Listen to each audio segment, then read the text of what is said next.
kung sino ang dahilan kaya delayed ang pag-usad ng pagmamarka ng mga ebidensya sa impeachment ni Vice President Sara Duterte. Sabi ng prosekusyon, tumatagal daw dahil ayaw pumayag ng defense na markahan ang mga ebidensya kung pare-pareho lang naman. Sabi naman ng team ng bise, bumabagal dahil wala ang House prosecutors kapag nagmamarka ng ebidensya. Narito po ang report ni Bean Los Baños.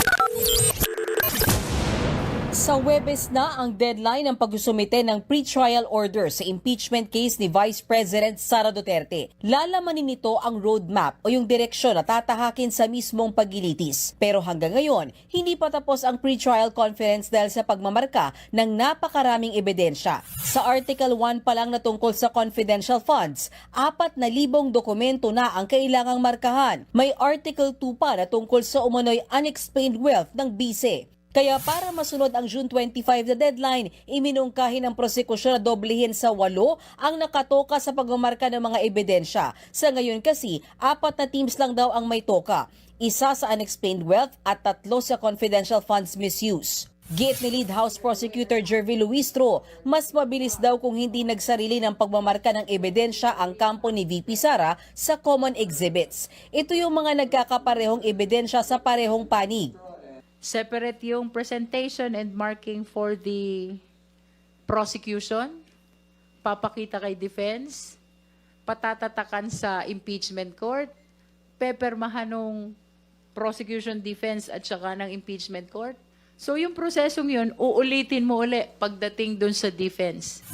Pero sabi naman ng defense team, maingat lang sila sa kanilang ebidensya. Well, meron kaming way of marking, hindi ba? And I think that's well within the prerogative of the defense how we want our documents to be marked. Hindi rin daw kasalanan ng depensa na natatagalan ang pre-trial conference. Ang public prosecutors daw o mga kongresista ang hindi laging sumasali sa pagmamarka ng mga ebidensya. So they just appear in the morning and then they leave and then they leave the rest of the task to the private prosecutors who are handling the case. Itinanggihan ng prosekusyon. Hindi ho totoo yun kasi sa ikatlong araw na ho, ako ho'y natatapos, nandito ako hanggang dulo eh. Hindi ho ba? So, nung first day, ako din ho'y nagsara ng pagpupulong. Sa dami ho ng mga kailangan pong pahinang pirmahan ng 3 pong mga partido. Defense, prosecution, at ng Senate Clerk of Court.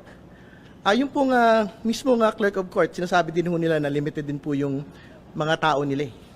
Sa bagay po na ito. Iminungkahi naman ng prosekusyon ay extend sa Sabado o June 27 ang pre-trial conference. Bagamat bukas daw dyan ang defense team, iginiit nilang hindi delayed ang timeline sa impeachment trial.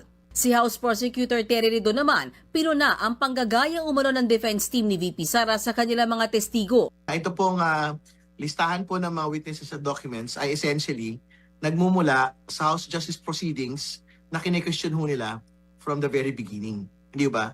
Nakakatawa yun eh.